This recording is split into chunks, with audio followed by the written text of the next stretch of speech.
بسم اللہ الرحمن الرحیم۔ شروع کرتا ہوں اللہ کے پاک نام سے جو بہت بڑا مہربان نہایت رحم والا ہے۔ دیکھتی آنکھوں اور سنتے کانوں کو السلام علیکم۔ بہنوں، بھائیوں، دوستوں اور بزرگوں، آج کی اس اسلامی اسکالرز کی معلوماتی ویڈیو میں آج ہم محمد بن سلمان کی سیرت اور ان کے مزار کے تاریخ کو بیان کریں گے۔ دوستوں، بہنوں، بھائیوں، محمد بن سلمان اپنے کلمی نام فضولی کے نام سے مشہور ہوئے۔ 16ویں صدی کے شاعر بھی تھے جنہوں نے اپنے آبائی علاقہ آذربائیجان کے ساتھ ساتھ فارسی اور عربی میں بھی تخلیقات تحریر کی۔ وہ ترک ادب کے عظیم شاعروں میں سے ایک اور آذربائیجان اور عثمانی ادب دونوں میں ایک ممتاز شخصیت کے طور پر شمار کیے جاتے ہیں۔ فضولی کے کام کو 16ویں اور 19ویں صدی تک ترکی کے ثقافتی منظر نامے میں وسیع پیمانے پر جانا اور سراہا گیا۔ ان کی شہرت وسطی ایشیا اور ہندوستان تک پہنچی۔ جدید دور کے عراق میں 1483 میں وہ پیدا ہوئے۔ فضولی نے بچپن میں ادب، ریاضی، فلکیات اور زبانوں کا مطالعہ کیا۔ ان کی زندگی کے دوران ان کے وطن نے آگ کولا، صفوی اور عثمانی ریاستوں کے درمیان ہاتھ بدلے۔ انہوں نے تینوں سلطنت کے حکام کے لیے شاعری کی۔ اپنی پہلی معروف نظم آگ کلورنا کے شاہ الوند مرزا کو لکھی۔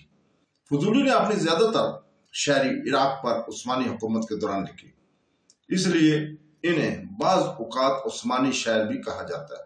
اپنی پوری زندگی میں انہوں کے متحد سرپرست تھے، لیکن کبھی بھی ایسا کوئی نہیں ملا جس نے اسے مکمل طور پر متن کیا ہو۔ جیسا کہ انہوں نے لکھا کہ شاہی دربار میں شامل ہونے کی ان کی خواہش کبھی پوری نہیں ہوئی۔ جدید دور کے ایران، اناطولیہ اور ہندوستان میں تبریز جیسے مقامات کو دیکھنے کی خواہش کے باوجود انہوں نے کبھی عراق سے باہر کا سفر نہیں کیا۔ سن 1556 میں فضولی طاعون سے فوت ہوئے اور کربلا میں دفن ہوئے۔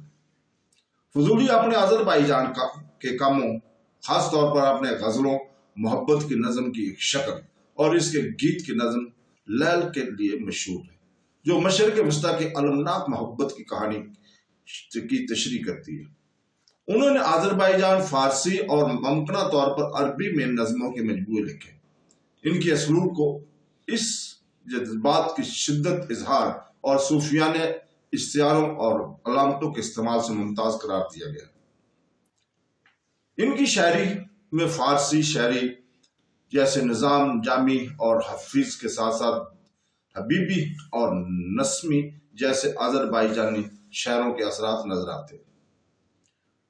فضولی نے آذربائیجانی زبان کی ترقی میں ایک کردار ادا کیا۔ ان کی تحریروں کو آذربائیجانی شاعری اور زبان کو نئی بلندیوں تک پہنچانے کے طور پر بیان کیا جاتا ہے۔ ان کے کام کو آذربائیجانی، فارسی اور عربی ادبی طریقوں کے ساتھ ساتھ شیعہ اور سنی عقائد کی مفاہمت کے طور پر خصوصیت دی گئی ہے۔ وہ آذربائیجانی، ترکی، ایران اور عراق میں مقبول شاعر تھے اور جس کی والد کا نام تھا فضولی، جس کو دیا ہوا نام محمد سلمان تھا۔ سن 1483 میں پیدا ہوئے۔ انہوں نے فضولی کے نام سے لکھا، جس کا ترجمہ یا تو مغرور، ضرورت سے زیادہ یا بلند برتر نیک کہا جا سکتا ہے۔ اپنے فارسی دیوان نظموں کا مجموعہ میں انہوں نے لکھا ہے کہ انہوں نے یہ نام نمایاں ہونے کے لیے لیا جانے والے کوئی اور ایسا قلمی نام نہیں منتخب کرے گا۔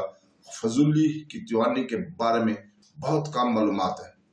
وہ غالباً آذربائیجانی ترک نژاد شیعہ مسلمان تھے جو بیات قبیلے سے تعلق رکھتے تھے، اگرچہ کچھ معاصرہ زیرک نے اسے فضولی بغداد کا فضولی کہا ہے۔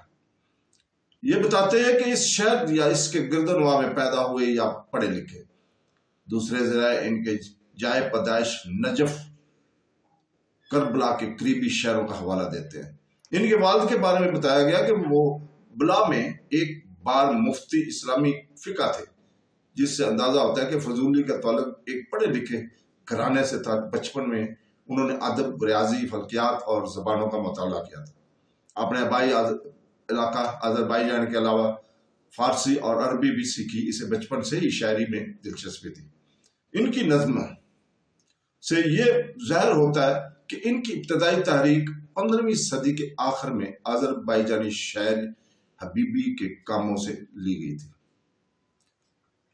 کنفیڈریشن کے تحت وہ رہتے تھے، جس فضولی عراق میں 1470 اور 1508 میں ایرانی صفوی خاندان کے شاہ اسماعیل اول کی فتح کے درمیان اس خطے پر حکومت کی۔ اپنی پہلی مشہور نظم فارسی قضا تعظیم آگ کے شاہ الوند مرزا کو وقف کی تھی۔ 1514 کے بعد شاعر کو بغداد کے صوفی منتظم ابراہیم خان موصلیوں سے سرپرستی حاصل ہوئی، جس سے وہ نجف اور کربلا کے دورے کے دوران ملے۔ انہوں نے اپنی پہلی معروف آذربائیجانی نظم کو وقف کیا۔ محمد بن سلیمان کا مزار، جو ان کی کلمی نام فضولی سے مشہور ہے، عراق کے شہر کربلا میں واقع ہے، ایک اہم ثقافتی اور تاریخی مقام ہے۔ آذری ترک نژاد 16ویں صدی کے ممتاز شاعر فضولی کو کلاسیکی عثمانی ادب میں ان کے خدمات، خاص طور پر فارسی، عربی اور ترکی میں ان کی تخلیقات کے لیے احترام کیا جاتا ہے۔ ان کی شاعری اس کی گہری جذباتی شدت اور گہری روحانی بصیرت سے نشاندہ ہے۔ ان زبانوں پر ان کی مہارت اور فارسی ادبی روایت کو ترک شاعرانہ شکلوں کے ساتھ ملانے کی ان کی صلاحیت کی عکاسی کرتی ہے۔ فضولی کی سب سے مشہور تصنیف میں دیوان فضولی گیت کے شاعری کا ایک مجموعہ اور لیلا و مجنون مشہور فارسی لیجنڈ پر مبنی ایک المناک محبت کی کہانی، جو عثمانی اور فارسی ادب کی بنیاد بن چکی ہے۔ ان کی تحریر اکثر محبت، نقصان، آرزو اور تصوف کے موضوعات پر محیط ہے، جو ان کے صوفی عقائد سے بہت زیادہ کھینچی جاتی ہے۔ کربلا میں فضولی کا مزار اگرچہ شہر کے دیگر مذہبی مقامات کی طرح وسیع پیمانے پر پہچانا نہیں جاتا، لیکن ادبی اسکالرز اور صوفی عقیدت مندوں کے لیے ثقافتی اہمیت کا حاصل ہے۔ یہ ترکی اور فارسی ادب میں ان کے دیرپا اثرات کی علامت کے طور پر کام کرتا ہے۔ یہ مزار ان لوگوں کے لیے احترام کا مقام ہے جو ان کی شاعرانہ ذہانت اور خطے کی فکری ورثے میں ان کے تعاون کی تعریف کرتے ہیں۔ تو دوستو، اس کے ساتھ ہی ہم کل تک کے لیے آپ سے اجازت چاہتے ہیں۔ کل ہم اسکالر محمد بن محمد فاسی، جسے قطب الوجود امام فاسی کے نام سے بھی جانا جاتا ہے، ان کی سوانحیات اور ان کے مقبرے کی تاریخ کو بیان کریں گے۔ تو کل تک کے لیے اجازت، اللہ حافظ۔